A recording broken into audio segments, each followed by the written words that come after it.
This podcast is proud to be part of the TalkSPORT Fan Network. TalkSPORT. Powered by fans.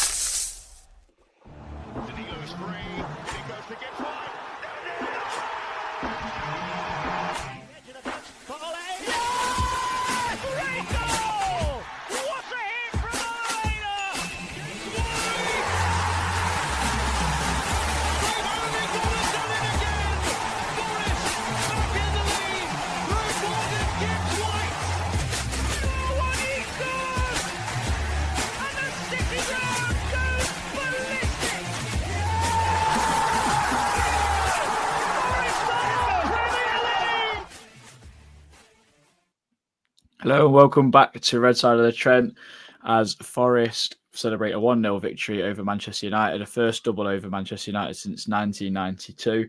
It's the third time in a row we've actually beaten Man United, believe it or not, and the third time this season Forest have won 3 or more games in a row in the league campaign, I might add. Joining me are Reese Lane and Christian Brown. Reese, how are you? Travelling around, watching old ex-Forest players manage Scottish teams tonight? Yeah, I'm good, mate. Are you? Yeah, very good, obviously, after last night.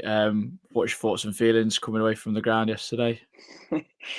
First of all, I think anger at the referee for allowing them to, obviously, until United score, come up on the board and giving them extra time, because obviously that's when the Maguire chance happened. But once I kind of calmed down from that and then realised he was the one who gave us 3 minutes at Newcastle as well, which should have been a lot more. Probably a mixture of definitely pride, because the lads put absolutely everything into it last night. I mean, Jesus, Ryan Yates got Dominguez's shirt, who puts in a marathon, doesn't he? And he ran a marathon as well. So, and he's just one of a number. And then just relief, mate, more than anything, because it was clear to me, and I think you lads agree that, Saturday it took us toll on us, and we looked a bit leggy. We've got a few injuries. So to get through the game and keep a clean sheet as well, yeah, just an efficient night, I'd say, for me. Yeah, Christian, how are you? Good, mate. Tired, but good. Yeah, I can imagine. I mean, you've had a. I mean, I suppose a reverse of Saturday, where you had a bit of a shorter journey to Brighton than last night to the City Ground. Yeah. But thoughts and feelings as well. Just one of immense pride, really. I think it's the first time in a while where it's felt we've been properly up against it from the start, in terms of resources, in terms of, scheduling, whatever else. Obviously, to play 120 minutes against a very good side at Brighton, obviously you lose 2 days to travel as well.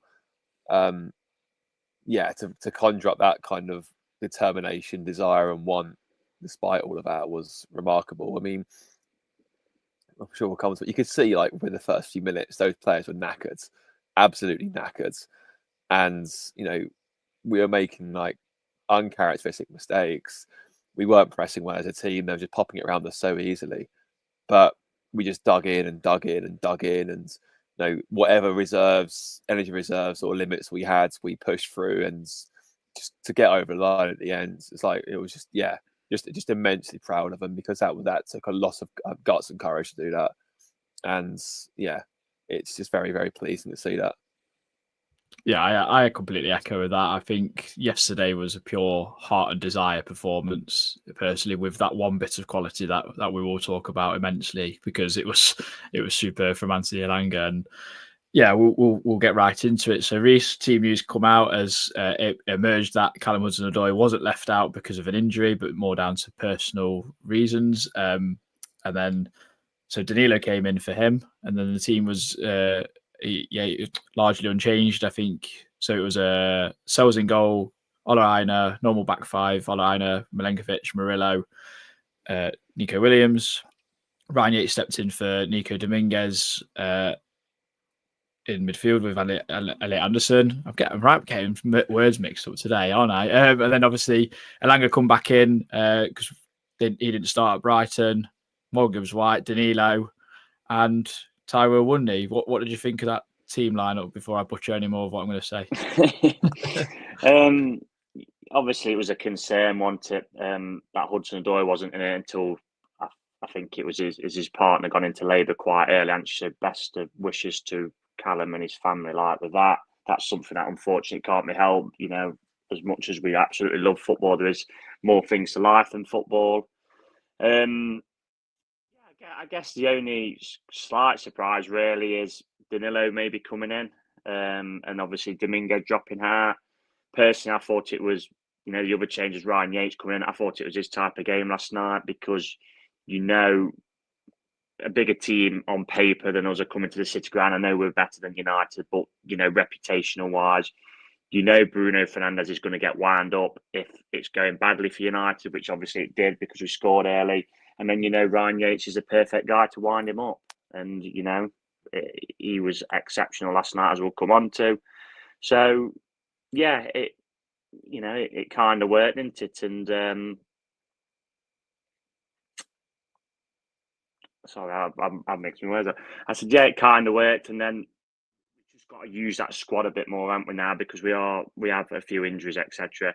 Sorry, I thought you'd froze. That is why I stopped mid sentence. But yeah, Nuno has a tight squad, and he's probably going to have to use his squad even that bit more over the next few weeks because of injuries and that. But it was enough to get us over the line, and credit to Nuno as well, because it clearly wasn't working. Danilo, which we'll speak about in depth later, and he changed it, and he made the change. So yeah, credit to Nuno on that one. Yeah, definitely. I mean, it started really well for Man United, Christian, and then from a resulting corner, they got early doors from. I mean, a smart save from Sel's early doors from Bruno Fernandes. But this goal, I mean, we'll probably all chip in on this. I mean, there's talk about how far Elanga's ran out, how many seconds. I don't know exactly what it is, like meter for meter or anything. But as far as I'm aware, TNT reported it as 85 meters in 9 seconds and 7 touches to score that goal. I mean, what was your thoughts as he's running away with it and Morgan gives right to his left hand side? I mean, I was screaming, release it. And I was like, just release it. Like, gives White had a free shot, a goal. But when he scores it, it's sort of like, okay, fair enough. Like, it was a bit like the Hudson-Odoi one against City, wasn't it? Where instead of cutting it back to Wood, it's like, okay, if you're going to put it in the back of the net, no one's going to question it. Is it the right choice? I mean, I don't know if you teach your kids to do that, but at the same time, if the ball fell in the back of the net, so who cares? No, it was just remarkable. As soon as he took it in his stride, you could see he has his eyes for one thing. Like, it was pure tunnel vision moment. But it was just so funny. I mean, the way he absolutely bodied Garnacho. He had an awful game last night, Garnacho, but he was probably still eating a City ground grass after that. But no, it was just the way he just blitzed past them all. And then just like, I'm sure we've all seen that clip of that absolutely glory hunting clown, like Goldbridge, going, "Oh, just tackle him." It's like they couldn't get near him. None of them were strong enough to tackle him. They just literally couldn't keep up with him. It wouldn't matter what they tried. Like, if one of them have tried any like sort of slide tackle there, it would have ended up on fail comps everywhere on social media because we've got absolutely nowhere near him. Their best bet was standing off. But no, it was just a superb run. I mean, he's what a vein of form he's in at the minute as well. I mean, I know we've obviously talked, I know Reece especially is obviously about this wanting this left-footed right winger. I mean, if Elanga's going to keep doing that with his left, we don't need one. Like the one at Ipswich, that one yesterday. It's he's just a very, very good player. That little patch of form he's had the first part of the season is long gone now, and yeah, he's just absolutely flying. And what a joy it is to watch him full flight. Yeah, I mean, Reece, I seen a Tottenham fan actually called us boring yesterday. And when you get to see moments like that as a counter-attacking side, I'm not sure there's that much to call boring, to be honest. I'm sure they'd rather be in third position playing boring football, apparently, than being wherever they are playing, the football Ange plays, which is just chaos, isn't it? But it reminded me, to be honest, mate, of Osborne's goal against Derby, where Robert Tesche went on the overlap that day. And I think I was screaming for him to pass to Tesche. Obviously, this isn't at the same speed, and, he hit it, and yeah, obviously it's gone in, but I mean, God, the pace. He's probably the fastest player I've ever seen at Forest Elanga. That, just like you said, the stats, what you said, Adam, crazy. And the run's superb. Like Christian said, he bodies Garnacho. But then I think is it Yoro and Mazzari who just part like the Red Sea, don't they? And they just allow him. And he's like, actually, I'm going to have a shot here. And they pretty much let him pick his corner, and he hits the corner. No, Nana's got no chance. I mean, I'm not sure if you've seen the clip from United away end. I mean, Matt Zari is just literally backing off him. At least from their perspective, going engaging. But Elanga took advantage, and from our perspective, what a run and finish that is, because it's all right running, 80 yards or whatever it was, but to have that composure to just tuck that into the corner from the edge of the box that early in the game as well. Yeah, that was a superb finish. And we spoke about it on in the season, this rumoured fee, what Newcastle willing to offer 50 million. I mean, would that get his boot? Would that get his boot at the minute? Probably not. So, yeah, well done for Marinakis. If that bid was true, well done to Marinakis for holding out, because you're just seeing now how much of a threat he is. His speed, and he's actually as well contributing with the goals and assists. I mean, he's on absolute fire at the minute. Yeah, he seems to be finding that extra gear of being a little bit more composed and showing an end product at the moment, which is really fantastic for us and him, really. He's still a young lad, isn't he? We've said it before on this pod. Young footballers are going to have peaks and troughs. It's how it is. And unless you've, world class level, and even then, there's times when they go through peaks and troughs. So, yeah, he's on absolute fire at the minute, isn't he? He would cause any team in the world problems with that pace and composure. Is that goal of the month done? Goal of the season potentially done? I mean, goal of the season is probably some out there, and which I totally forgot about. We've scored some great goals this season. Yeah, we have. I mean, it's definitely in the contender for goal of the month, isn't it? We just don't know what's going to come this month because we're only just into April. So, I said to you, you guys, for last month, how poor that goal of the month was. Because Elanga's goal that month was brilliant, but when you see like goal of the month contender, and that was probably the best one in my opinion, I'm like, when you see them ones from like in the past, where there's that one with like Michael Essien, Rocket, and all kinds of goals in that one, ball goals, volley off the other side of the bar. So yeah, it's definitely going to be in the goal of the month contention. To goal of the season, I'd probably have to re-jog my memory and have a look at a few really. Yeah, definitely. Christian, Danilo was subbed off whilst Alaina actually went off injured. We'll talk about the Alaina incident first. It seemed that happened off the ball. It seemed like maybe his calf had gone or something. I'm not exactly sure, but how big of a concern is that? Because we've not heard. I don't think we've heard anything yet as reported yet. But he seems to be in good spirits afterwards in the change rooms, as he always is. His vibe cartel, isn't he? He's a leader. Yeah, you should say that. It was one of those. Like everyone around me went, "Oh no." Like it's one. At least if you get like a kick from someone, you can sort of say, okay, it's probably a contact injury, it could be a knock, could be anything, but it's always a worry when they just go down when no one's around them, sort of thing. And yeah, even when he was taken off the field, he looked like he was limping very heavily. He didn't look in a good way at all. To see the crutches in a video after the game suggests it's probably fearing the worst rather than anything else. Although obviously none of us are doctors, so we don't know. But yeah, hugely concerning. Just got to hope it's a matter of weeks rather than months, and that he can still play some parts of play in this season. Obviously, we've only got 8 games left in the league, or 9 in the cup as well. Hopefully 10. But yeah, it's going to impact us a lot moving forward as well. I just felt we had a really good balance on that side, with Aina obviously holding that position. Yeah, it's not good. It's really not good at all. I do wonder for Villa. Obviously, we'll cover that when we talk about that, but that's the biggest concern, because how are we going to approach that? And obviously for the semi-final as well, if he isn't fit, then yeah, okay, you can play Moreno, but Williams is suspended, so it's and if he's not fit, if it's anything more than a couple of weeks, we're in big trouble for both of those 2 games. So we have to hope he gets better soon, because I think he started every game this season, isn't he? He's been ever present, and he's had probably the best season of his career in terms of like performance-wise. Obviously, you have to remember we picked him up on a free transfer. Fulham didn't see him viable enough to sign him when he was there a few years ago, and obviously he left Torino after a couple of years as well. So it really feels it's a real shame, because he feels like he's really found like a home with Forest, and we obviously love him as fans and supporters.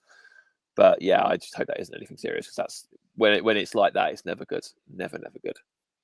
Yeah, definitely. I mean, well, at the same time, Nuno has obviously seen a tactical tweak he's needed to make, and he's took Danilo off. And I know we all said he was having a poor game prior, but I think it was the right move when you look at it. Obviously, we've won the game in the end, but I do think Man United were getting a lot of joy down that left-hand side, especially. And I thought the bravery kind of thing and almost it must be humiliating as a player to get dragged off after 30 odd minutes or whatever it was for a tactical tweak. But you've got to hand your hat off to Nuno because he's gone and done that. This is something I always used to criticize Steve Cooper of. He wasn't always proactive with his substitutes, and I just thought Nuno spotted something with his backroom team and he's executed it, and then it's paid off. What did you make of that first of all, Christian, before Reece steps in? Yeah, I mean, I'd have heard 10 minutes before then. He was awful, absolutely awful. Yeah, obviously it's not. We don't want to be too critical of him because obviously he's been through a lot. It's a very traumatic injury. We're not going to see the best of him until next season. Now, I think it's more for his sake more than anything else than ours because he clearly isn't ready. I mean, it isn't even a case of no, it wasn't even a case of bravery. I'd say that's not the right term. It was just he just didn't know where to be. Like if you think like the last 10 minutes of the Brighton game when Jota Silva was just AWOL on the right hand side, and they just switched on every time. It was exactly the same. Danilo just running around, didn't know where to be or what to do, and it made me realise just how important Dominguez is to his tactical setup because this doesn't happen to Dominguez in the fields. He can have a poor game with the ball, but off it, he's going to be covering that channel and making sure that space wasn't on. His touch seemed poor, his passing was poor, but like I said, I'm loath to be too critical of him because obviously he's been for a lot. I think he needs to be a sub. I think from now to the rest of the season, just ease him in gently, let him get back up to speed on his own terms rather than throwing him in the deep end like that. I know Nuno loves him. Last season we won 7 games with Nuno when he started all of them. He clearly likes him a lot. There's a lot to like with Nuno as well. He's a very promising young footballer, but we've just got to be careful with him because I think we're overexposing him at a time where we don't necessarily need to. Quite stocked in midfield. Just take it easy with him and don't put him in situations like that. It's not fair on the player, really, at the end of it. Reece? Yeah, I pretty much echo what Christian said, to be honest. And it's something I said a few pods ago is that, like Christian again just said, you're probably not going to see the best from him until next season. I know some fans now are saying, I don't really fancy him anyway, but pre-season's so vital. And when you've had all that pre-season to get up to speed to go into the Premier League season, because we've seen the intensity of this league, it's mental when you've spent all the years in the Football League and you come up to the Prem and the intensity levels are just mentally far above. So he's just, obviously he had the injury at the start of the season and most of the fan base, in fact all of the fan base thought that was going to be his season over and we'll see you next season. And he's brilliant, thankfully come back. He's obviously a little bit timid from it, which is natural because, I mean, personally, I broke my ankle when I was young. I came back and I was quite timid. I know he's older than me, but it's just a bit of a natural instinct sometimes when you've had a bad injury. And he's probably lacking in confidence. He's also lacking in sharpness, probably can't get up to the speed of the game as we saw last night. And Nuno rightfully took him off because he had to be ruthless because he would have got brought off at half time and people might have said that would have been fairer, but that was the only positive about Aina coming off is that he actually gave Nuno probably a little bit more of an excuse to do it before half time because he could change the system, etc. But, he's 23 years of age. He's shown promise in his Forest career. I'm not going to get on his back. Like Christian said, and I've said, you're probably just going to have to see till next season now, and there's going to be bits and parts where he might be able to come on and help us out. But yeah, it just didn't work last night, unfortunately, for him. Yeah, I mean, I'm going to tangent off a bit because the doorman come on in Morata, who was again pretty flawless. But I've got to just talk about Alex Moreno because we obviously got this discussion later. I thought for someone that's not really played a lot of football, Reece, I thought he was actually really good last night. I thought he was decent. They didn't really go down his side because I think once Nico Williams got on that yellow card, they knew they could target him and his tiredness. But I thought for someone who's been frozen out for such a long time, I thought he put in a really good performance at left wing back. Yeah, I thought he did all right. He's going to have to get up to speed because he's probably going to be playing, isn't he? I know he obviously can't play Saturday evening against Villa, which is a massive blow. And the blow really is that Nico Williams has made that left back his own. Obviously, moving back across the other side, then there might be the odd question again because he just looks so more assured at left back to me. He's been absolutely superb at left back. So it does give us a bit of an issue. But Moreno, I know he's not played much, but he's always been in good spirits, Santi. You can see he's, a team player, and we're gonna need him. As are we probably going to need, Toffolo and even Moreira. Really, I know it's not ideal, but this is where I said earlier, Nuno. And I said in the last pod, he's got a bit of an even tighter squad. He's probably going to have to make that tighter squad a little less tighter now because he's going to have to use players who've not played much at all, really. And Moreno does fit into that, really. But yeah, I thought he did all right last time when he come on. It's going to be an interesting team lineup come Saturday. 4:15 or whatever time it will come out. But yeah, we're going to dive into the second half, Christian. I mean, not really lots to shout about in terms of us going forward, barring a Yates header that an Arna saved, but it was offside anyway. But more about our heart and desire, really, and the chances that Man United had. But our team is like kind of just defying odds week after week, aren't they? Yeah, I mean it was weird because I felt like despite United's, it felt a bit like the Spurs game actually when we beat them 1-0. United had a lot of the ball, but didn't really do a lot in terms of creating chances. They weren't really getting through. Again, I can't really recall Sells having anything to do. I know obviously you mentioned that one in the first half. It was straight at him really. It wasn't like there wasn't a point yesterday where I thought, oh bloody hell, Sells had to really work to keep that one out. He wasn't tested in that manner, and whether that's down to how we were organised or whatever else, but obviously as the game went on, you touched upon it. Obviously with Williams, Garnacho, I did feel got some joy out of him, but it was to be expected. I mean, if you saw him at full time, Williams just flat on the back. He couldn't even celebrate. He was just lying down on the floor, sort of for about 5 minutes after full time. But so I kind of forgive him for that. But yeah, it's just. Like I said, the desire and the want yesterday was just tremendous. I think it's weird because Forest have always been, we've never been boring. We've always been, even whenever we've finished mid-table, we've always been, it's either been an implosion at the top end or we've escaped from relegation at the bottom end and got a few results and climbed up. We've never been a boring side to watch. But even in all the time that, also where we have faced adversity and we have had to stand up and be counted, I can't really recall a time like that where you could clearly see the players were just done on their feet, knackered, but they're just pulling out every last ounce they can give for the badge. And I think that's the most pleasing part for me. They just didn't give up. I think even if Maguire scored at the end, I still would have been immensely proud of how they played last night because they really, really gave everything. And that's all you can ask for as a fan, really. It's all you can ask for, just that level of want and desire. I think Lee said it before, isn't he? He said, doesn't matter if we win or lose. Just want a team that really tries, really gives it everything. And you can probably fill a whole bathtub of just the players' sweat from their shirts alone yesterday. Man, they were running around. It was just insane. And I know obviously we laugh at United, and yes, we are, but they're a terrible institution, an absolute joke. But just some numbers for you. I mean, their starting 11 yesterday cost £396 million. The subs alone they brought on cost £212 million. So that's £608 million in total. By contrast, every single Forest player that played yesterday, if you look at their maximum fees for add-ons and God knows whatever else, came at 238.5 million. So you're basically saying we're a third of the team on paper United are, and yet you would never have guessed that. The way we're defending, the way we were so valiantly putting our bodies on the line, the way we were shutting everything down, the way we were, I think when you see a team back United and that the spirit, it sort of makes you wonder, well, just how far can they go this season? But generally serious, I mean, is second still available? I don't know.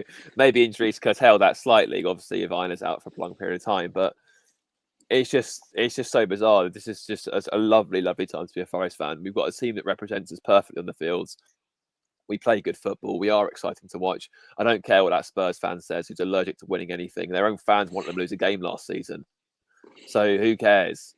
Let them have their wonderful mate ball 23 points behind us in the league. Let them. So But yeah, it's just a great spot to be a Forest fan at the moment, and long may it continue. And that the struggle yesterday sort of epitomised that, because it's weird to say that we deserve to win the game. So obviously, we only had one chance to score it, really. But the level of battle and desire that went into that performance, I think, warranted 3 points in its own way. And I'm just so grateful they got it, because they really, really deserved it last night. Yeah, definitely. I mean, just to talk about a couple of their chances, Maguire heading the ball. I mean, it was a great clearance from our point of view. Great clearance. Obviously, Milenkovic giving the ball to Mason Mount on the edge of the box. I mean, Reece, what did you make of Morgan Gibbs-White and Milenkovic having a go at each other? I don't know if that was like because of the desire to win or what, because really, Milenkovic has got that much credit in the bank. He's not meaning to kick it to Mason Mount, but I was quite surprised Gibbs-White's had a bit of a dig at him there, because he did it the other week against City. Yeah, I was about to say that. Well, I wouldn't want to cross the cone of Milenkovic, because he looks a bit of a unit, doesn't he? But healthy, mate, for me. For anyone who's played football, them type of things happen because you're wanting to win. And I'm seeing two players there want to win the game. So I'd rather see that than people shrug their shoulders and go, "Oh, actually, I'm just going to accept that." It was a mistake, one that he doesn't make. God, count on one hand, can't you? And that's the standard and the levels we've set. So I don't mind a bit of that at all. I seen obviously one tweet saying, "Oh, is this the first kind of friction?" Well, if you think that's friction, then you've never kicked a ball, because it happens. And at the end of the day, you kiss and cuddle in the changing rooms, and we move on. And that's my opinion on that. I just want to say as well, I mean, I remember being at Everton this season where Milenkovic absolutely berated Aina for miscontrolling the ball and going out for a corner. Mm-hmm. So I completely agree with Reece. They probably hold each other to the same standards. It's a good thing as well that we've got leaders like that. It makes me laugh even more about the whole Gibbs-White of England thing, because, we've got Henderson in it because he's a leader. Great, he can't play football. And you've got Gibbs-White who can play football and clearly leads by example, as shown last night by even holding the most consistent players in your team. You're still holding them to account. So yeah, there's nothing wrong with that last night at all. Yeah, definitely. I mean, I echo that, guys. I mean, I think in the first couple of seasons back up, we'd score a goal and you'd see people trudging with their heads down and back to the centre circle, rather than someone trying to take account or hold someone accountable and say this is not good enough. So yeah, no, I completely echo it. But we'll talk about the Murillo clearance, Reece. I mean, he just seems to be in the right. I'm going to go to work later. I'll be talking to a Man U fan, and they're going to tell me we're lucky that we cleared the ball off the line. That's not the first time he's done that in his Forest career. He's got a really knack of anticipating those sort of dangerous moments, I find. But the team celebrated it like it was a goal. I mean, Yates put in a tackle earlier before that with Garnacho and was like proper celebrating it. So yeah, it just showed what Christian echoed earlier about the desire of the team, really. Yeah, I'm sure they'll be the same Man U fans who didn't moan when he used to win every week under Fergie in injury time or Fergie time. But that's another discussion. Yeah, just took that Yates challenge from Garnacho was superb.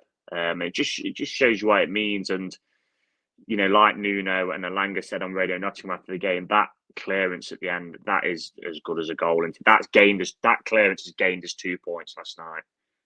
And that's the be all and end all of it. It just always seems to be there, doesn't it, Murillo? And to be fair, I'll give Amorim his credit. Maguire up front was not a master stroke. It's easy to lump it and put someone up there, but he causes loads of problems, Maguire. Actually causes more problems than the actual two strikers. I know Zirkzee. I think Zirkzee had a header and he straight at Sells. Hoyland, I watched him last night. His movement's good, but he reminds me of Tino Werner. He's just not got that predatory instinct. He's not between the posts. He's got movement's decent. There's a couple of times when, he got probably past Murillo and tried to pull it back. And then Maguire, they put it in long. He put himself about. I like Harry Maguire. I know he's got his limitations as a player, but you won't get a more honest pro than him. And he'll give you 100%, and it causes issues. And, he managed to tear it in, which I'm sure would have been to the delight of one of the pundits on TNT and the referee. But Murillo was there to spoil their day. So, yeah, massive clearance. And like I said, 2 points gained from that clearance. You've got to celebrate him like a goal because it's just as big as one that. Yeah, I mean, that our home record's ridiculous now. Like, lost 2, I think drawn 4, won the rest, won 9. I think we've won the last 3 in a row as well. Last couple in a row, beating both Manchester clubs back to back. So. And with clean sheets. So, yeah, fantastic. 3 clean sheets in a row, should I say, in the last 3 games. Drew 0-0 with Arsenal, obviously. So, yeah, no, fantastic. But we are going to get into everyone's slept on it thoughts. Red side of the Trent. Slept on it thoughts.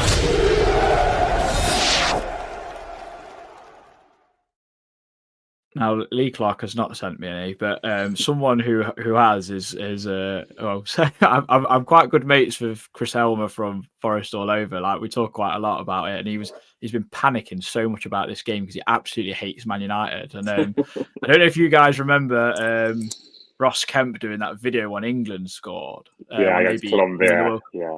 So I said to him, if Forest beat Man United, could you please repeat the video? And he sent me this last night. That is everything! Twice we beat Man United now this season. It's everything! Come on! So I thank Chris for sending me that. He was like really worried. He was like, "Oh, please don't make me look like a knob or anything like that." So I was like, "No, I will explain it." So yeah, that was his little Ross Kemp impression for me. So just starting off with everyone slept on it thoughts. So let me just hang on a minute. So Alex, oh my God, that has to be one of the greatest defensive performances since Celtic beat Barcelona. Yates could block a democratic election and it was never going to be anyone else to score. We're rolling into Europe in the most vile way possible. You effing Reds. Snowboard Pete, after Saturday's performance, last night's efforts were superb. The back line were brilliant and kept blocking everything. Murillo's block was just as good as Elanga's fantastic goal. Time of recovery, including fans for Saturdays, can see it's taking its toll up the Forest. NFFC bod, Elanga's 21-mile-per-hour sprint to put Forest in the lead made the difference in this game. A combination of tactics and tiredness saw Forest concede possession and territory throughout the game, but still have the nous and heart to defend the box with integrity and goal. To the Villa, Premier Edit. It was bring my mum to the City Ground night, and as usual, the team fight, defend, and hit that classic Forest counter-attack goal. Lovely. Today's facts: in 2009, Nigerian police arrested a goat on suspicion of attempted armed robbery. Fantastic. And fair play to Elliot. I know his mum's quite a good luck charm. He's on about loaning her to Olympiacos. I'll have you know we might need her a bit more next season. Carl Booth, great to do the double over United. Elanga's goal was superb, and Yates with another Warriors performance, and he has rattled yet another team and fan base. Hopefully nothing serious with Aina as Villa next game. Dead on our feet after 70 minutes, but held on. You Reds, I mean, I think it was about 40 minutes to be fair, Carl, but you know, we'll get on. Tom Newton, some folks saying the performance was off. It was never going to be pretty following Saturday's heroics. Back 4-5 with Colossus. Every person dug in tonight, fans included. Just need everyone to fully recover now. Bring on Saturday. Binit Patel. Elanga deserves a lot of spotlight. His goal was easily goal of the season, and Murillo's goal line clearance was outstanding. But Ryan Yates was absolutely immense, completely shutting Bruno down. Love seeing how angry he was getting. Dave Bullen, Yates, captain performance, best yet. Get Nico signed up. So good to see how much it means to the players. That effort with 2 days rest is unbelievable. Johnny Ancliffe up there with the best 3 points of the season when you take everything into account. 120 minutes on Saturday. United fresh, no Wood, Cho, Aina injury. Lads had to dig deep. What a win. Ryan Yates, to be fair, best I've seen him in a Forest shirt. Martin Fretwell, such a great team performance. Absolute heart. Full of heart, capacity. Ryan Yates wins the battle of the. I'm not going to say that against Bruno Fernandes. That was a dirty 3 points, but we'll take it. First league double over United since 92-93, and then finally DS taking 3 points was all that mattered, and we did. Now we're in the Champions League for sure. I mean, I'm not going to say that. I don't want to jinx it. Morgan had a stinker. Yates, he was immense, and really didn't make a goal line clearance. It was a yard away. I mean, it was going in. Let's face it. But no, thank you very much for everyone getting involved there. Did want to ask you both actually, because I've named this pod is it the best result of the season, and I just wanted to ask: is it because of what everyone said basically with the whole circumstance of 120 minutes? Reese, start with yourself. Not for me. As good as a win as it was, because I've had to, like I say, grind it out, and that's what good sides do. You know, sometimes it's not going for them, or things are going against them, and you grind a result out, and that's exactly what we did last night. I put that at half time on Twitter, and that's exactly what we did. I just can't look away from that game at Anfield. I also obviously keep mentioning the Villa one at home, where you 1-0 down with 5 minutes to go against a Champions League side to come back and beat them. But it is a great result because we're up against it, because we played a game and another half on top, really. I know everyone's saying like 120 minutes at Brighton. It's more 130 with the added time. It was. So Man U have had a free weekend, and we played in 3 halves of football more than them. Plus, we've got a couple of injuries. So, yeah, to come out of that last night, win 1-0, and the clean sheet was what we build ourselves on. Yeah, it's a great result, but best result of the season, not for me, as much as I hate to spoil the party, Adam.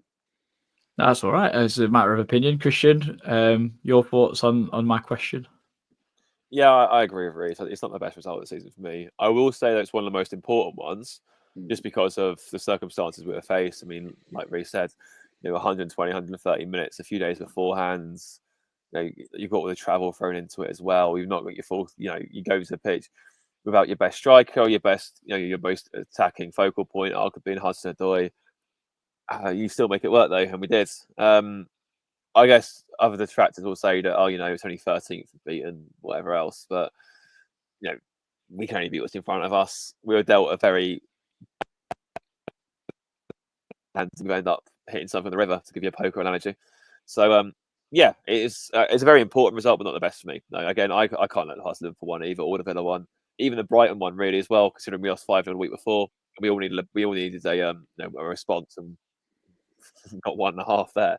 So, but yeah, it's definitely one of the more important ones. And if we do get qualification, then that'll be one we look back on and think, yeah, that was when we sort of knew it was definitely going to be a goer. Yeah, I kind of just get that impression of like good teams know how to grind it out, and that's just what we did yesterday. And I fully believe we are a good side, as much as it kills people to say. I mean, I think there was our 11th win with 40% or less possession yesterday, which is some sort of record, right? Because that is like ridiculous. But no, we're going to get into some player performances. Reece, I'm going to start with yourself. I'm going to give you Taiwo Awoniyi, who deputised up front for Chris Wood for the first time in the league in what seems like a long time. And I thought he actually looked a lot sharper than he has been for a while as well. And I thought he continued that decent performance against Brighton as well, personally, without too much support because of maybe the system. Yeah, he was okay, I'd say. I think he did some things quite well. He made it physically difficult for their back line. There's some things he did poorly, a couple of bouncing off his shin and that, but that's what kind of Tyler has been. He's always been unorthodox, hasn't he? The bit I felt sorry for him was the times he won flick-ons and no one was really there. And as a striker, if you're in an aerial battle when it's been lumped up to you and you're flicking it on and no one's there, you can't really do much more than that. And he ran himself into the ground for the cause. People might say that's not enough, and I get that, but this is what we've got at the minute. Unfortunately, and all you can say is, look, give us maximum effort. Yeah, he might not be sharp, he might not be as good as Chris Wood, but this is what we've got. I know fans again will say, well, we should have got somebody in January, but the market was really slow. You look at Arsenal, who was above us, couldn't bring in anybody. It's easy to say, yeah, Aston Villa have added a few, but they're in the Champions League, so the likes of Asensio and Rashford aren't going to come to us over them. So it was a really tough market. And again, Nuno, as he said before, likes his tight squad, doesn't he? And the camaraderie of the team has been, the squad, should I say, even for those who've not played many minutes, looks immaculate. So I thought he did all right last night. This is what we've got. All I want to see from players is at least putting in 100%. And Tyro did that last night. I know some things didn't come off for him, but hopefully he can get a goal if Wood's out for a few more weeks. That would be nice. But he's probably going to have to go again on Saturday, and this is what we've got, unfortunately. Yeah, definitely. I mean, Christian, I'm going to give you the match winner in Anthony Elanga, who I thought came out with a point to prove and the eventual, and I thought he was superb, to be honest. I think he was the only bright spark of us in the final third a lot of the times. Yeah, I mean, he was one of the only few players that didn't seem affected by the fatigue, really. he was immense yesterday. I mean, I know obviously he had a big point to prove against his former club and whatever else, but boy, did he make that. Imagine how he must be feeling, like hearing all these like stupid United fans, and they are for the most part. I'm sorry, they are. Like I said in the preview pod, you'll never hear a fan base that hypes their own players up more than United fans, with the exceptions of maybe Australian cricketers fans who seem to make out every batsman that comes out and hits a force new Don Bradman until he gets out the next ball. But United fans are exactly the same with their players. He must be sat there thinking, are you seriously telling me that Anthony and people like that are better than me? Like hearing all this the whole time and like thinking, all right, I'll show you then. Tell me when a United winger, probably since Ronaldo, was capable of doing what he did yesterday, where you ran the ball 85 metres. By the way, that's probably, so he did that in what? Just 9 seconds, cover 85 metres? You're probably looking at like 10.1, 10.2, 100 metres. That's Olympic level. That's not far off Olympic level. That's at least early heats anyway. Obviously, you wouldn't get to the final round, but in the early heats, you see people get like 10-2, 10-3, etc. as they just sort of move their way through. Elanga's at that level for speeds. So yeah, when Reece said he's the fastest player we've seen, he's probably right. He was just incredible yesterday. I mean, his delivery as well. I mean, I know it was offside for Yates in the end, but that ball in for Yates for that header was sublime. Again, he just looked completely on it last night. And yeah, like we said, like if 50 million, I think Newcastle were touted for now, you got to be looking for 60-70 now, the minimum, the way he's going, because he's really starting to show that his ceiling's just abnormally high. He's just a physical freak of a man in terms of what he can provide, and long may it continue. He's so good to watch in full flight, and right now he's very much in full flight. It's a good time. Yeah, definitely. I mean, Reece, I know we touched on Danilo earlier, but we said we was going to do a player performance on him. But did you want to elaborate on anything more that you said earlier about him and his role in the team for the rest of the season at all? Not really, man. I think we've covered him, haven't we? I don't know if you want to give me another player instead. Well, I'll probably give you Murillo, who I thought was again dynamite. Him and you could say him or Milenkovic. To be honest, I thought they were both superb again. Morato in there as well. Do the doorman. Yeah. Well, what more can you say about them? I mean, they've been overall this season tremendous. They always have the odd moments, but what player doesn't? I mean, like I said earlier, there's not really much more to be said. That goal line clearance, he's gained us 2 points last night. I thought Milenkovic, aside from the one where he gave away, was superb again. Just defensively as a unit, and this is the midfielders as well. Just all put the bodies on the line last night, and that's all you can ask. It's just to dig in and got us that 3 points last night. But Murilo's quality, mate. I know there's obviously a few little jokes and that on social media about, Milenkovic, it's because Milenkovic is the side of him, but Murilo's a fabulous footballer, and them two just bounce off one another, don't they? One's got some attributes the other kind of has, and reverse. So yeah, such a brilliant pairing. And Morato comes on, and another clean sheet for him, sees it out, which is exactly what we needed. Did you think it was quite? I mean, it was brilliant when Milenkovic put in that tackle where he went to ground, and then eventually he's emerged with the ball and he's got over the half. I thought he was about to get a nosebleed. I think that's why I ended up giving the ball away.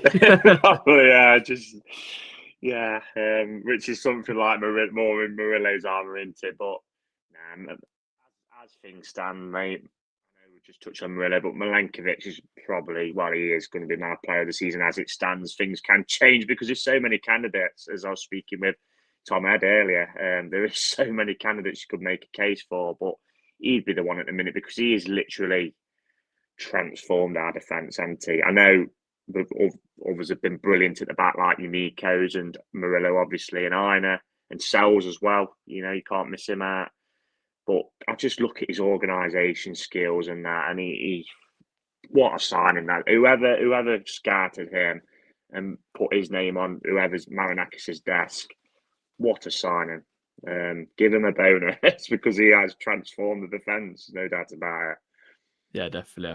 I think there's a lot of cogs to play, but he's one of the big ones, definitely. Christian, I'm going to give you the captain and the man of the match in my eyes, especially in the ground in Ryan Yates. I did ask a question. I did put a thing out on my personal Twitter and likened him to a pantomime villain in Robbie Savage and got a lot of like hate because it was like, oh, don't mix them two people. But for me, he has kind of rebirthed that whole pantomime villain, because we hate certain players like Bruno Fernandes because they moan a lot, but there's not anyone that people hate because of there being a bit of a wind-up merchant. I feel like Ryan Yates has kind of stepped into that role fully, and he's ours, which I absolutely adore. Yeah, I mean, I completely get the Savage comparison. I think we made it on here before, haven't we, Pardo? It's very apt. I think he's a player that, like you said, you hate him when he's playing against you, but when he's on your team, it's sort of like, it's all right, it's fine.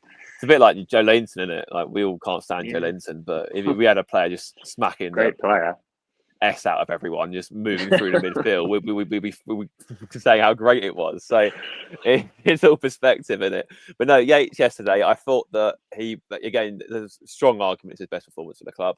I think that it was just so selfless. I think that's the thing for it. It was so selfless. I mean, it sounds very strange in a game of football where you play someone not for their footballing ability, but for what they can do off the ball. And off the ball, he was immense yesterday, world class, I'll go as far as saying, in terms of what he was offering. I mean, he got into Bruno Fernandes' head very early. He stayed there the whole game, and he was reminding me of like when what European Cup final it was. It probably backfired badly. Where like Park Ji-sung for United would just mark someone, just stay on them. He wouldn't really get involved in the game. It was Messi. Yeah. But I think he did it with Pirlo as well. I remember Pirlo moaning about it in his book, saying that it was just a nuisance, and that's exactly what Yates was yesterday—a nuisance. He was just on Fernandes the whole time. He didn't let him dictate the game, didn't let him control the tempo. Which, as we all said before, if you stop Fernandes playing, you stop United there and then, and that's exactly what Yates did.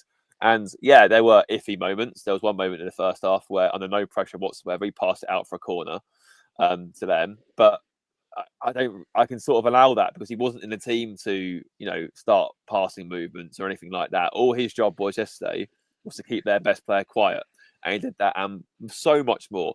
Like the block shots towards the end, as you mentioned, the tackles. He was basically playing right back at times last season towards the end to help Nico out. Because he couldn't run anymore. I don't know how he found that extra energy. It was like a Duracell bunny yesterday, just running around the pitch. Like, his muscles must be in so much pain today. The lactic acid there is going to be off the scale for the poor guy. But that was heart on sleeve performance. That was absolutely brilliant. I know obviously he did it against was it Alexis McAllister at Anfield this season. He did it against Enzo Fernandez at Chelsea this season as well. But with respect, neither of those two players are as good as Bruno. Bruno's a world-class player. He's a world-class player. It's unfortunate he plays for Manchester United. It's unfortunate. It's a detestable human being. But as a footballer, he's sublime. And, he can change the game with just one kick of a boot. Yates never gave him a chance to do that yesterday. Just did not get him going the whole time. And we've seen how good he can be the last few games, Fernandes. And, he was just getting more rattled and more rattled. How he wasn't booked, I don't know, because he was just fouling people left, right, and centre out of frustration. And then Yates just laughing at him the whole time. It was brilliant yesterday, absolutely brilliant. Again, not in the traditional sense of he ran the game from midfield, but his actions yesterday got Forest over the line, and he led by example. That's the captain's performance right there, and then he was absolutely fantastic yesterday, Ryan Yates. The ground he covered second half was ridiculous. Like Christian said, helping out Nico every time it was him coming back. It a proper captain's performance last night. It was the exact perfect game for him, and he perfectly executed his game last night because, like Christian said, wound Bruno Fernandes up, limited him to as much as a degree as he could, and the running and the desire. Yeah, you've got to tip your hat to him, and I'm not going to say. There might have been things said previously on pods over the years, but who cares anymore?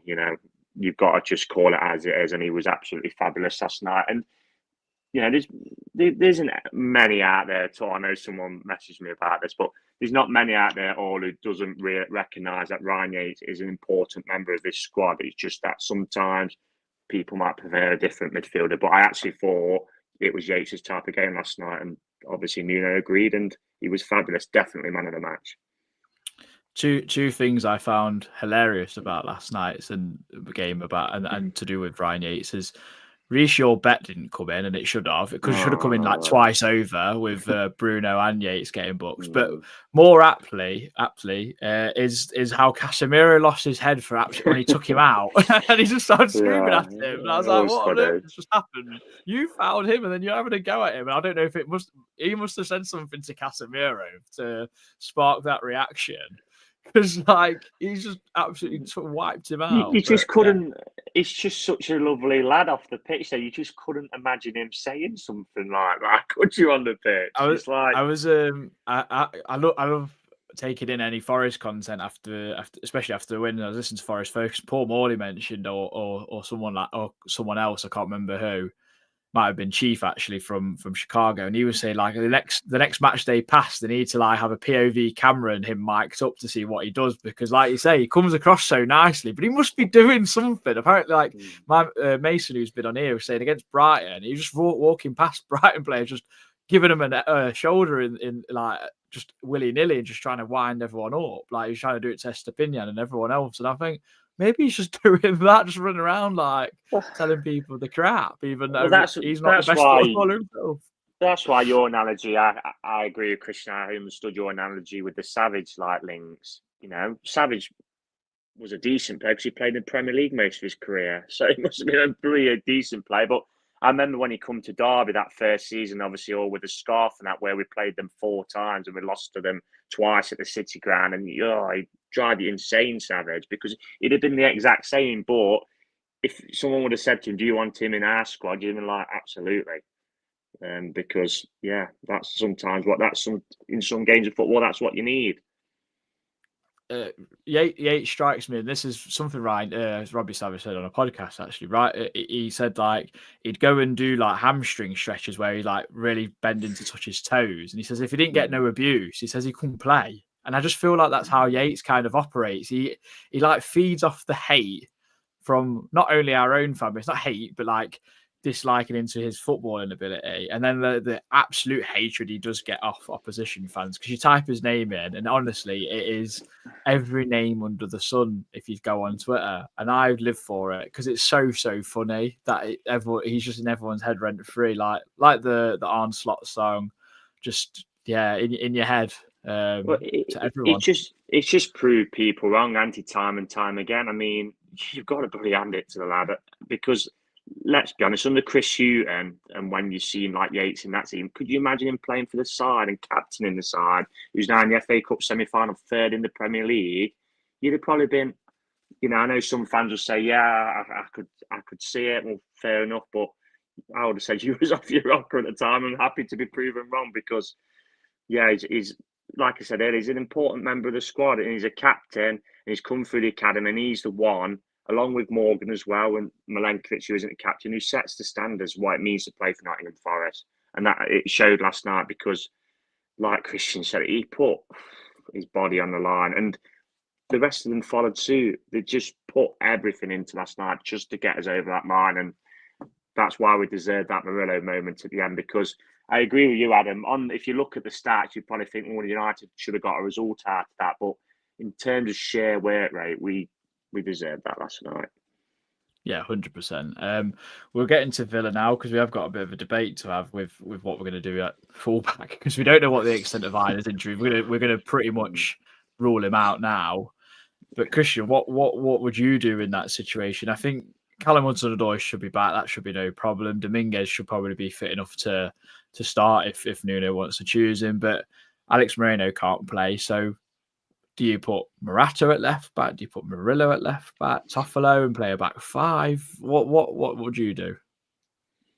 Honestly, I don't know. I genuinely don't know. I mean, it's a risk, whatever way you look at it. I mean, we obviously, Toffolo's a much respected guy, and he's done so much stuff for the community and for the club. He's just been a model professional his entire time at Forest. But obviously, we are aware he has his limitations, and like you said in our group chat earlier, the thought of him against Rashford is quite a terrifying one. The flip side of that is on the other side of the coin, if you play Moreira, he's a fish out of water. He's very green. He's very raw. He's only played one Premier League game that was against West Ham for 10 minutes at the end of the game. We saw in the cup game that he can be quite erratic. He's still very young. He's only few months above legally being able to buy a pint, for example. So, it's a very big one. I don't like the idea of square pegs and round holes, to quote a former manager, but I do wonder whether he will look at someone like Dominguez and say, "Can you play right back?" or something like that. Just because I don't think you can disrupt the Milenkovic-Murillo partnership as good as Morato's been, and I don't think that's fair. We've all seen Williams has been fantastic on that left back side. Again, I don't want to be too critical of him because he was again outstanding yesterday, but we saw some of those weaknesses on the right side, whether it's down to tiredness or whatever else. Garnacho just kept getting joy out of him. He just kept getting joy on that side towards the last 20 minutes of the game. So, whereas that wasn't happening on the left, it just wasn't happening. It doesn't happen. I don't get it. It's just bizarre. But again, you've got this, minimum 7-8 out of 10 player playing left back. Do you really want to change that and put him right back? It's difficult. I honestly wouldn't be surprised if we did go to Dominguez, fancy playing right back for a bit, and they'll look at. We haven't mentioned the subs, to be fair. I thought Sousa and Sangare were very good when they came on yesterday. Sangare nearly got an assist with an unbelievable pass that Gibbs White would have been proud of, for example. And Sousa put himself about quite well too. So maybe he plays him in the middle with Yates or something. I don't know. Or I don't know. There's a lot for Nuno to think about. I don't see how you can drop the Dominguez in current form. He basically plays as a right back at times anyway, so it kind of makes some sense to be shoehorned in there. But I don't like the idea of it just because what's in front of him. Like, how are you going to give that protection to him all the same? So, I don't know. It's a big decision for Nuno to make. But whatever decision he does make, he's got more enough credit in the bank for us to go along with. And if it works, it does. If it works, great. If it doesn't work, it doesn't work. It's fine. Moving on to the next one. But yeah, it's going to be a tough game Saturday. Very, very tough game. Yeah, I mean, my only worry is if Dominguez played right back, he could well be up against Marcus Rashford, who's just going to destroy him for pace. This is why I think, like, if you put him right wing back and you play a 3, at least you give him that bit more protection. But I've no doubt that he could go and do that role personally because he's adaptable. He's played right midfield or like in a hybrid kind of role of right midfield, right centre midfield. So I have no doubt that Nico Dominguez could do that. And he can get up and down because he's like a Duracell bunny, as we all know. So, and he's aggressive enough. So food for thought, definitely for Nuno. But Reece, what would your plan of action be? This is if, hypothetically speaking, if Einer's out, which probably look like it's going to be. Personally, I think you'd have to play Toffolo because that's not, and play Williams right back. They're not square pegs in round holes. I know Toffolo's not played much, and I know he's probably going to land in the Championship next season. I know that sounds harsh, but that is the reality. As good as a bloke he is to the club, he will give us 100%, though. You know that. And Nico up against Rashford, which is probably their kind of main threat, along with Asensio into at the minute. You're probably just going to have to say to Nico, yeah, you're going to have to go against Marcus Rashford, which is capable. I know he's not as good as, to me, at right back as left back, but he is capable of giving him a tough game. And to be honest, let's be honest, he'll put in more bloody effort than Marcus Rashford will. So that would be the way to go for me. If you're going to do something obscure, I guess, not for me, Dominguez at right back. I just think that would be, not for me. The only other option is... Would you play the doorman behind him? Yeah, you'd probably play back 3 for extra protection, wouldn't you? And the only other option for me would be to keep Nico at left back and then play Hudson-Odoi as a right wing back if he's back. I know it's not ideal, but this is the situation we find ourselves in. Moreira, I agree with Christian. Still a young lad. I don't think he played much at all for St. Pauli. And they were in the second tier of German football at the time. So to chuck him in at right back against someone in, Marcus Rashford's got a bit of momentum at the minute. We saw at City, Doku got by him so many times when he brought him on that time. I said to you at the time, Adam, when we went to that game, I thought that was a counterproductive sub from Nuno. So, yeah, that would probably be my options. But Nuno will look at it and he'll come up with a plan. And we'll see where we are. For me, Saturday is about just going there and making sure we don't get beat. And if we do that, it's a cracking result. I think if someone said, take a point, Carl, as you say, nowadays, I think you'd take a point, Carl, wouldn't you? But I'm sure Nuno will have a plan. And hopefully, Einer's not as bad as it looked. because sometimes miraculously Forest players can go missing for months on end, but miraculously sometimes, like we saw, I think it was against Man City when we all thought Dominguez had done his hamstring. A minute later, it was all right. So we could do like a faith healer or something like that coming in. Bit like what? Bit like or kissing a picture which kissing a picture of Einer's calf or whatever it is. He's injured, like we used to do back in the day when England players used to break the metatarsals before tournaments. Yeah, well, Scott McKenna was like brilliant at like being miraculously better all of a sudden, wasn't he? So let's hope for the magic sponge to come out, and maybe it was just more of a precaution, terrible cramp, because we know what Einer's like. His energy bar is like literally so small, it's unbelievable. So we know what he could be like, and maybe he's a heavyweight boxer, and he fitness wise, he has second wins and then gasses out and has second wins. So. Yeah, for sure. I think there's some valid points in there. And I think the good thing is Villa are playing tonight as we do this pod, and then they also play as well. Midweek, and they also play midweek against PSG the week after. So they've got a lot of food for thought and a lot of squad rotation to potentially do. And I'll be speaking to Luke Robinson from the Villa podcast for a preview, and it's going to be interesting to see where their kind of season lies, where they're more interested in the FA Cup and the Champions League, or trying to get back into some form of Europe through the league, which they're still more than capable of doing because they're firmly in it. So yeah, it's all very intriguing and going to be an exciting game at Villa Park. I'm really looking forward to it and what have you. It's always good games against Villa, and I've always admired them as a club personally, as someone from that. Not got any affiliation to them because they're quite similar to us. But Christian, I'm going to ask you for a score prediction first of all. It's difficult. My heart says we'll get a 1-1 draw. My head says we'll lose 2-1. I think it's a bridge too far, that game. Fair enough, Reese. Yeah, I'm going to go for 1-1, mate.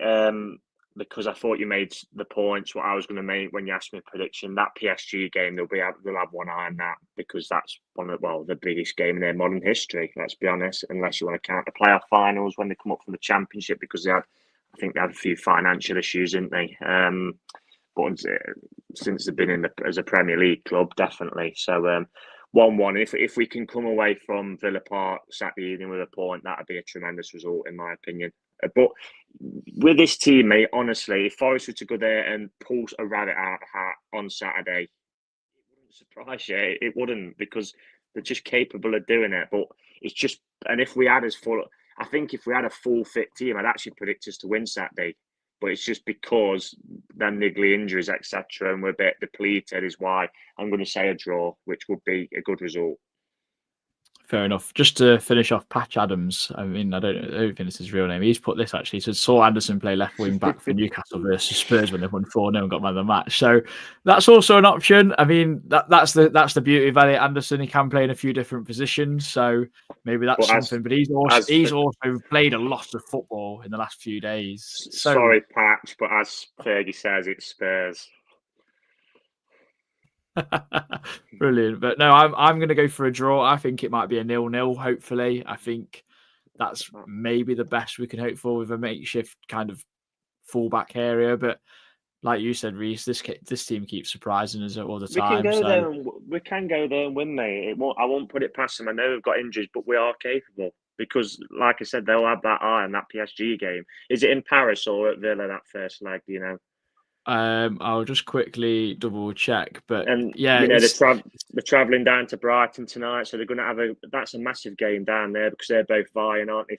So it's going to be an intense game down there. It's not like they're going down to Leicester, you know what I mean? So that'll be a tough game for them, and we've got a day extra rest as well.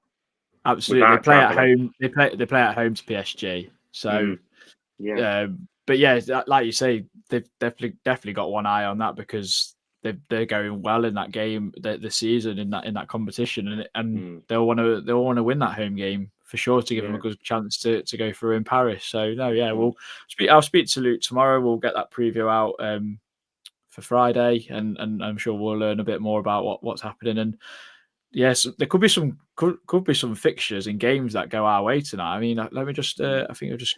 Chelsea, Tottenham tomorrow. I know that. Yeah. Bournemouth, Ipswich. Chelsea win. I'm just trying to. Yeah, I'm just trying to think that we don't really want Chelsea to win. That's the thing. So Newcastle are playing Brent to win. Yeah, we've had this chat before. We had this chat when Adam very naively said, "Oh, I fancy Spurs to get points off Bournemouth." I was like, "There's no chance. They're awful." But they did get point. They got 1 point off Bournemouth. I suppose, yeah. But you thought they were going to win. It's Chelsea. Half hour. It's Chelsea I worry about, Christian, because they're a basket case and all. But yeah, no, Brighton says it's Spurs or not. Brighton, Villa, Newcastle, Brentford, and they're the two probably the main ones, and then obviously Chelsea, Spurs. So yeah, Chelsea got Palmer and Jackson back in there, I think, for this. So I expect them to be a bit. Man, Palmer's been so off the boil. It's been unreal. Got Leicester, and that's going to be a thrashing. Well, that'll be a cricket score. Take your pick. Definitely. But no, thank you very much for everyone that's joined us on the pod. We hope you've enjoyed it. Drop us a like, subscribe, and all that sort of stuff. It's free, as we always say. We'll be releasing some details about the game soon as well, like we spoke about in the last pod for the charity event that we're doing. But until then, we'll see you for the preview, and then we'll also see you for the review of the Villa game. But until then, enjoy your weeks. The weather is lovely. And double over Man United 3 times in a row against them as well. Third in the league still. Come on, you Reds.